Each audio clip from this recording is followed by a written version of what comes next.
As it turns out, I was filthy. She was so filthy dirty, disgusting, half the place left. I said I'd never hire her again. I was filthy. And stand on that fact. I have always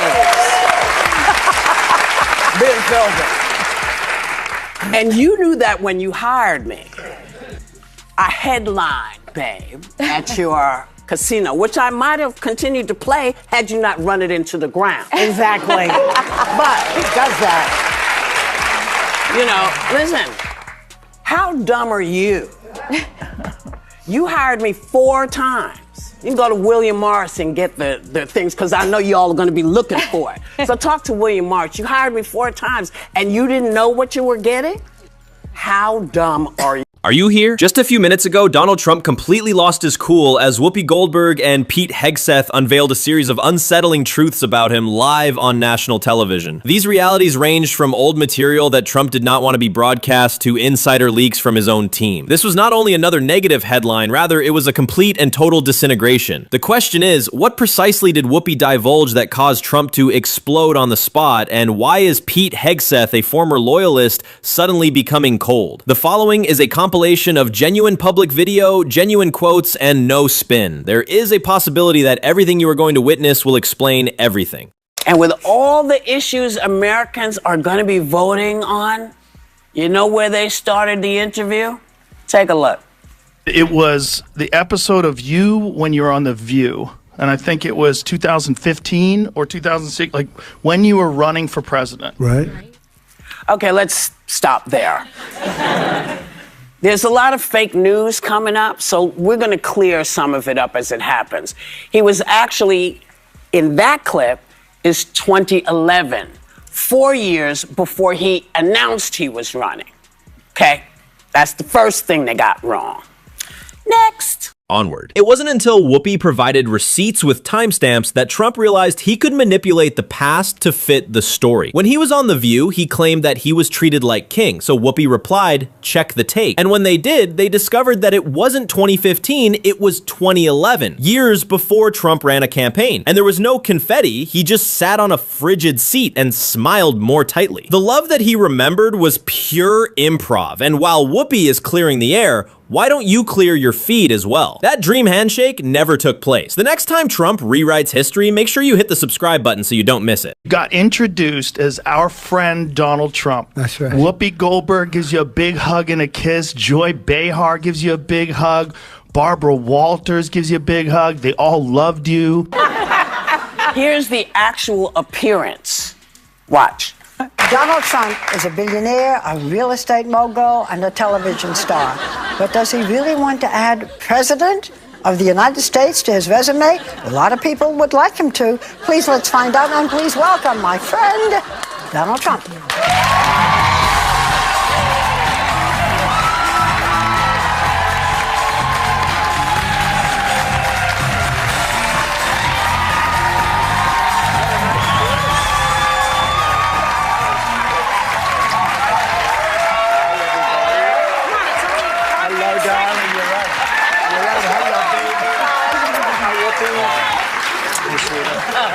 We're so happy to have you. Whenever you're on with us, we're very happy. We love it. This occurs when an embrace from 15 years ago is repackaged as evidence of an unbreakable friendship. To tell you the truth, the memory is selective or the story need props. And Trump picked both of these options. On the other hand, you shouldn't blink because Whoopi is about to show the real film. And those embraces won't look the same as they did before. And there it is, Whoopi smiling, the audience cheering, and Trump basking in the affection that has been shown to him. Please hold off on making the assumption that this was the beginning of a bromance that would last a lifetime. The following turn of events will make that greeting appear to be quite different. Then, So, Barbara was her usual polite self, as she was with every guest. But did I look warm and fuzzy? Was that a warm and fuzzy welcome from her?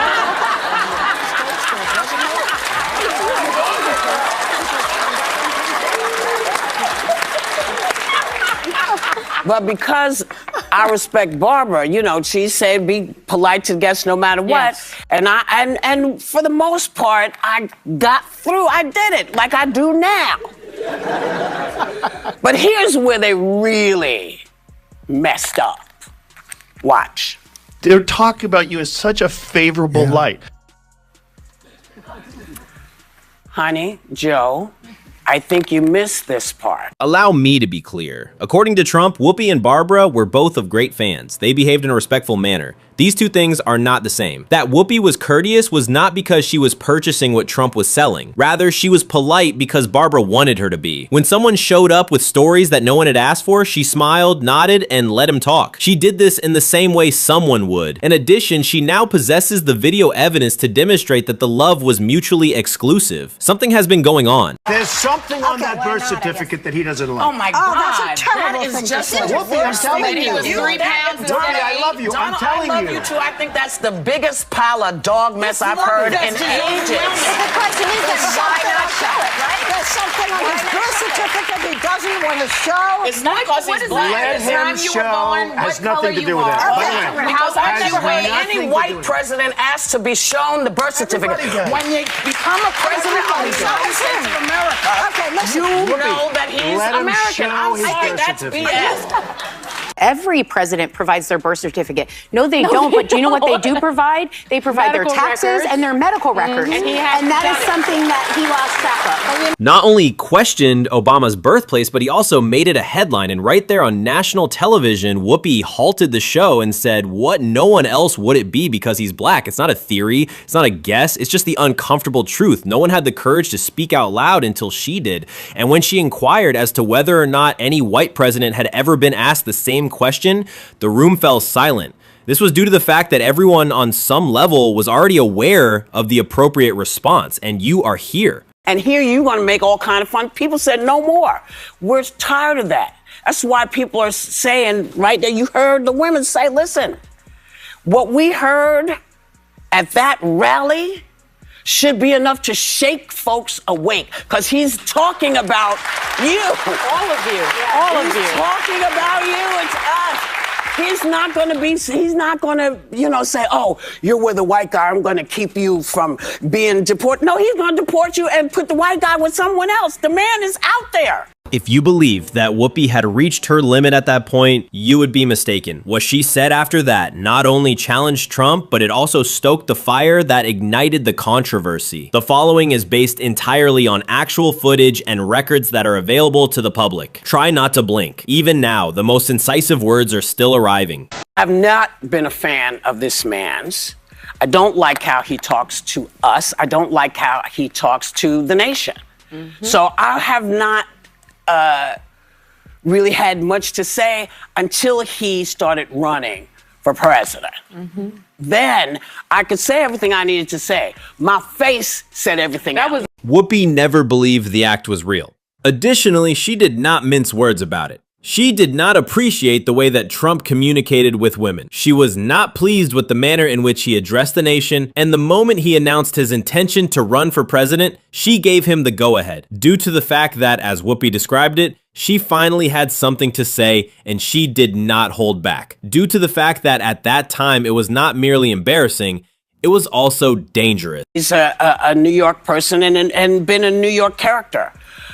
But that being a character on television is a lot different than being the president of the United States, because what you can't do, and what they did for years, which is why people got up and said, you can't talk to me like this anymore. You can't talk about me like this anymore. And people said, oh, you're woke. You thought Whoopi went hard, but you should wait because the other people at the table didn't hold back either. One by one, Alyssa, Anna, and Sunny tore apart Trump's favorite myths. And what they said next hit where it hurts the most. They did this by tearing through the myths. He keeps lying about me, and I do want to correct this. He keeps referring to, I wrote him secret love letters of some sort. I don't write love letters to dictators or aspiring dictators like Donald Trump did to Kim Jong-un. The only letter I ever wrote him was a public resignation letter that was directed toward the Trump administration speaking about my time. Otherwise, CNN fact-checked. He lied about my title and any other things. He's clearly very focused on this show because we keep calling him out, and we're going to keep doing it. It is. The history was not simply rewritten by Trump. His first works of fan fiction were written. According to him, Alyssa had written him love notes that were kept a secret. Alyssa claims that the only letter she ever sent was a public resignation letter which did not contain any hearts or poems, but just stated, "I'm out." Even better, she didn't just say that she didn't believe it, she made a comparison between him and Kim Jong-un, which is not to be confused with a solar eclipse. It's him. He's just this crybaby with this complex of victimhood, right? Here he is, this billionaire, supposedly, there's this, there's that. All he does is bitch and moan and complain and whine and nag. That's dude, he's a very small man. He's a very small Well, man. fortunately, I don't know how small he is, but I know he's not big enough to be president. He's clearly very focused on this show because we keep calling him out, and we're going to keep doing it. He said in that clip, every president provides their birth certificate. No, they don't. But do you know what they do provide? They provide their Medical taxes records. and their medical records. And that is something that he lost track of. By the time Anna and Sunny had their say, the broadcast had ceased to have the vibe of a discussion show and had begun to seem more like an intervention. In spite of the fact that she was sitting on what appeared to be billions of dollars in sunny weather, Anna did not hold back when it came to calling out Trump's preoccupation with victimhood. For some individuals, the profession is simply not a good fit for them. It wasn't a joke that caused the crowd to laugh, rather it was the truth that was being told. Every single one of them had been... The lying, his lying is monumental, as we all know. And even people who are Trump supporters, watch this. Just watch this. This is good. I have a hard time doing it to them because I'm basically a truthful person. But and frankly,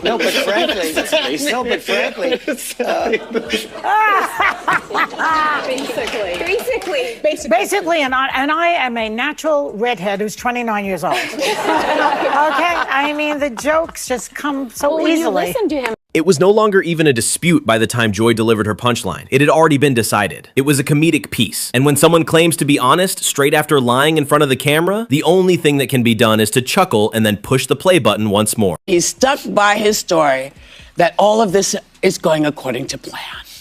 Take a look. These countries are calling us up, kissing my ass. They are dying to make a deal. Please, sir, make a deal. I'll do anything, sir. And then I'll see some rebel Republican, some guy that wants to grandstand, say, I think that Congress should take over negotiations. Let me tell you, you don't negotiate like I negotiate.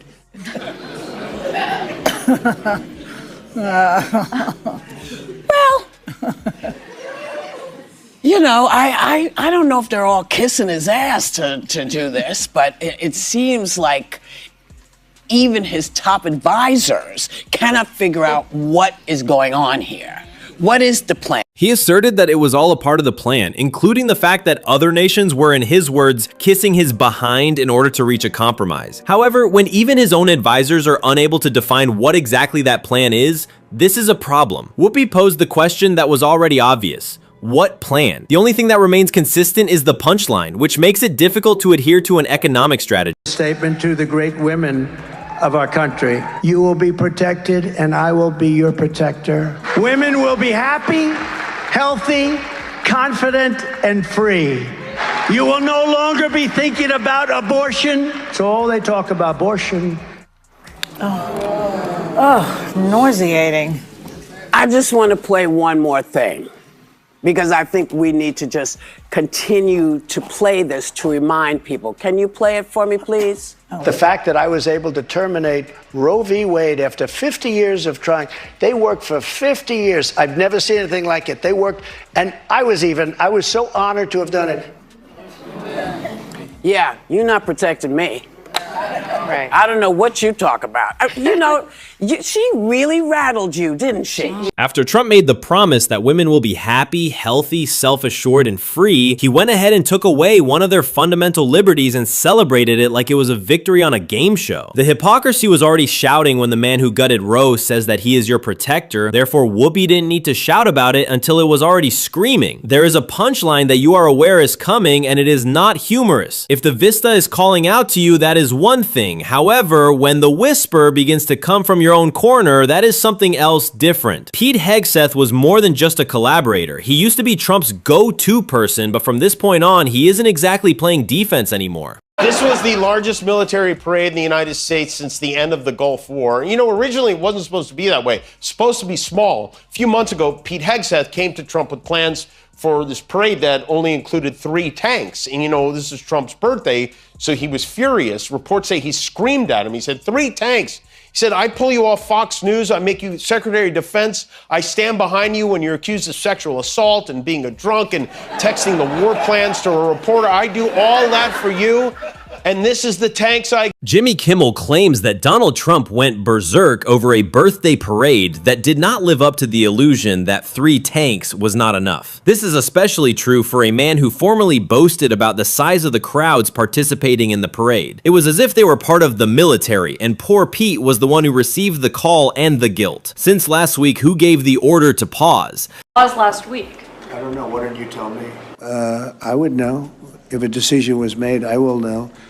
I'll be the first to know. In fact, most likely I'd give the order, but I haven't done that yet. But, okay, wait. Wait a minute. You said you didn't know. Right. No, he said I would know. Yeah, but before he didn't. you was like he didn't. Am I correct? Yeah, he just asked somebody else and she knew who it was. Come on, man. Now wait. Defense Secretary Pete Hegseth was sitting right next to him. So who is going to take the fall for? Who is in charge? What is going on? It's very... The next thing you know, Trump is demanding tanks for his birthday. According to The View, the next thing he does is not even have the ability to have a heads up on a weapons pause. And he is unaware of who gave the order. Even though Pete was sitting directly next to him, he was as quiet as a ghost. He had no idea that there was anyone else there. Off with this clip of Pete Hegseth being asked when congressional leaders were notified. Were they given any advance warning the attacks were coming? And also, Mr. Secretary, when were congressional leaders notified? They were notified after the planes were safely out. Well, we complied with the notification requirements of the War Powers Act. After the attacks, they were notified. They were immediately thereafter. Notifying Congress after the bombs were dropped is not complying with the War Powers Act, especially when you are only notifying specific Congress members. This reads, top Democrats left in dark on Iran strike. You are not in compliance with the War Powers Act if you notify Congress after the bombs have been dropped, particularly if you are only notifying some members of Congress. When it comes to Iran attacks, leading Democrats have been kept in the dark. It was Pete Hegseth who personally verified it. Congress was not informed until after the jets had already been evacuated. This occurred not before the order was issued or during the strike. Rather, it occurred after the planes had been evacuated safely. In addition, he did not dispute it when the reporters pressed him on it. All he did was refer to it as compliance. It is not in accordance with the War Powers Act to keep the most influential Democrats in the dark. During the flight, it is being rewritten. To what extent do you believe that Pete Hegseth is attempting to survive the upheaval, or is he actually turning against Trump? Leave a comment below and let us know where you stand on your position. Hegseth continues to fumble. He continues to be out of touch, and he's, of course, trying to chase Donald Trump and his changes on policy, which happen by the minute. But I think he's losing Trump's trust as well. Trump is clearly frustrated with him, and at the end of the day, Trump's a grumpy old man, and he's losing his patience with Hegseth and with a lot of the people around him. So he could wake up tonight and just decide on X he's going to change secretaries of defense. And I think what's really important to understand is the disruption, the chaos, and the lack of stability at the Pentagon hasn't stopped. In that chat that Hegseth got caught in, The signal game. Yeah, he tells his brother and his spouse everything, but not the president. No. That's interesting. Yeah. Got to keep it in the family. Well, that's the problem. Trump is not related to him. When even Pete Hegseth begins to avoid your calls and instead sends war updates to his brother via text message, you will know that the loyalty train has bypassed your station. Despite the fact that Trump desired to have a yes man at the Pentagon, he ended up with a chaos loop in which the Secretary of Defense is not loyal enough and the president is not steady enough. It is possible that Trump's next action will occur at 3 in the morning on Truth Social if history is any indication. What is it that is bothering you? What's bothering me more than anything about all of this, that while they're fooling around, people are dying. Yes, a lot of people. People are dying. Yeah. You know, just all of this, not just what's happening in Ukraine, but what's happening around the world that we have been part of. Aid disappearing, children dying, AIDS folks dying. I mean, while they fiddle, while they're fiddling, people are dying. And I just really want to know who's leading the charge? What does America stand for anymore? I'm not sure anymore. And in the end, Whoopi did not merely call out the lies or the outbursts of anger. During the time that Trump is rewriting his own history and lashing out at everyone who refuses to go along, she brought attention to the associated costs. The world that we live in does not stop. Assist disappears. As a result of the fact that when ego takes control, not only is it messy, but it is also hazardous, lives are lost and leadership is transformed into some kind of drama. And the question that Whoopi has been asking, what does America even stand for anymore, remains unanswered. A misremembered embrace on daytime television, public fact checks by Whoopi Goldberg, a manufactured love letter, and breaches within Trump's own personal circle are just some of the things that have been brought to light. This wasn't just a clash of recollections, it was a complete unraveling of the story that Trump attempted to sell, which happened when even a committed figure like Pete Hegseth started drifting away from the company. Now, it's not just the liberal media trying to spin things. Ultimately, this is not just about Trump or The View. It is a trend that has been established. Leadership, ethics, and the extent to which facts may be stretched before they break are all in question here. Therefore, the issue that needs to be asked is, if the truth continues to knock, who is there to open the door? A live televised discussion was covered in this video. During that program, Whoopi Goldberg and Pete Hegseth addressed Donald Trump in public and provided details about his actions. Every piece of content is derived from publicly verified remarks and coverage that is freely available in the media. Our objective is to provide an authentic presentation of the facts and reactions, free of any exaggeration or supposition. In terms of commentary, analysis, and public interest, this video is in complete compliance with the community rules and fair use policy that YouTube has in place. Additionally, if you found this video to be thought-provoking or enlightening, you are more than welcome to subscribe for more. We appreciate you watching. It is you.